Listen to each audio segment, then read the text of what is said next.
global equity valuations have climbed back to levels that leave investors debating whether the market has become too expensive. UBS strategists say the picture is mixed. Valuations are clearly elevated, but history shows that stretched multiples alone rarely bring a rally to an end.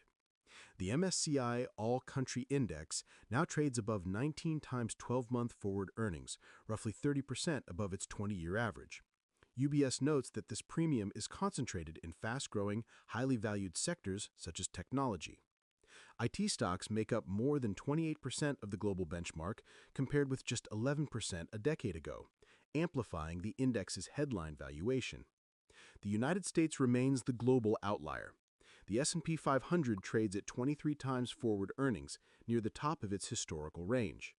The Nasdaq Composite's trailing price-earnings ratio sits around 30, far below its dot-com era extremes, but still a sign of strong optimism.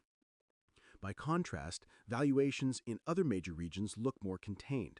European equities are about 10% above their long-term average, China is roughly 7% above, and Japan continues to trade at a discount. UBS argues that expensive markets do not automatically signal an imminent reversal. Past cycles illustrate the point. Warnings about irrational exuberance in the mid-1990s preceded years of additional gains, and concerns about a QE bubble in 2013 were followed by further advances. Elevated valuations tend instead to imply more modest long-term returns. The bank notes that the S&P 500 may find it difficult to replicate its 9.7% average annual performance of the past 2 decades from these starting levels. What's next for stocks? The near-term outlook hinges on earnings. UBS expects S&P 500 earnings per share to grow 11% in 2025 and another 10% in 2026, providing the fundamental support needed to keep markets moving higher. Liquidity conditions also remain conducive, helping sustain risk appetite. Longer term, UBS highlights artificial intelligence as the swing factor.